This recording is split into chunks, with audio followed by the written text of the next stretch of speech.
Bonjour à tous. Aujourd'hui, une vidéo que nous avons intitulée J'arrête de fumer.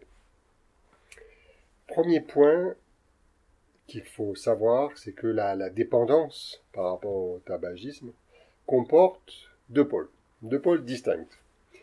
Un pôle qu'on va nommer physiologique et un pôle psychologique. Souvent, je pense que les sujets dans ce cas de figure ont tendance à surestimer ou surévaluer le pôle physiologique. Pourquoi? Parce que celui-là, il est moins culpabilisant, on va dire, que l'autre. Mais en réalité, il faut savoir très très précisément, c'est qu'au niveau physiologique, la dépendance par rapport au tabagisme, c'est pas grand-chose. C'est, allez, une quinzaine de jours, 20 jours maximum. Après, c'est terminé. Par contre, la dépendance psychologique, elle, c'est très variable et ça peut durer des mois et des mois. Deuxième point, et c'est quelque chose qu'on a déjà évoqué, et d'ailleurs qui fait l'objet d'un cours également, hein, si vous voulez en savoir plus, au niveau de l'école FPP ou sur les vidéos de l'école. Le tabagisme, c'est un mécanisme de défense. Ça veut dire qu'en soi, on ne peut pas dire que ce soit pathologique. C'est quelque chose qui sert à l'individu, hein, qui est très utile. Mais par contre, c'est un mécanisme de défense qui a des gros inconvénients sur la santé, etc. Et ce qu'il faut savoir, c'est qu'il n'est pas très efficace de tenter de s'arrêter de fumer si, à côté de cette démarche-là, il n'y en a pas une autre qui consiste à aller chercher une prise de conscience des causes de l'utilisation de ce mécanisme. Donc, premier point.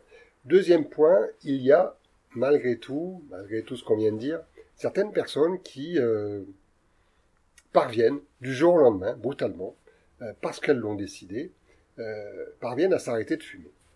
Dans ce cas-là, ça fait appel à autre chose. C'est-à-dire qu'il y a une forme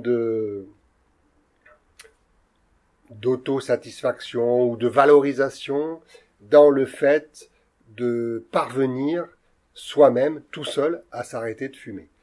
En termes techniques, on dirait que le surmoi, c'est la censure, si vous voulez, la conscience de l'individu, est satisfait de ce que la personne arrive à faire. Si le sujet ne s'est pas penché sur les causes profondes, finalement, qui l'ont amené au tabagisme, l'arrêt brutal, déjà, va être très compliqué, va certainement être générateur de mal-être, de manque, c'est sûr, mais même de mal-être, et voire peut-être de quelque chose de l'ordre de la dépression. Et à un moment ou un autre, le sujet va compenser ce premier mécanisme qu'il utilisait par un autre mécanisme du même genre, qui, en apparence, n'a pas de lien, mais qui est totalement du même ordre d'idées. C'est, je dirais, la boulimie, hein, ou l'alimentation, en tout cas, excessive, qui va forcément avoir des conséquences d'ordre pondéral. En conclusion, pour avoir le plus de chances de réussite lors d'un arrêt du tabagisme, il est important de se faire accompagner, on va dire, dans la démarche, ne serait-ce que pendant quelques séances, soit sous forme d'hypnose, soit sous forme de thérapie classique. Mais le point important, c'est que cette aide doit amener la personne à une prise de conscience des processus psychiques très très internes et très archaïques qui l'ont amené à cette utilisation du tabagisme.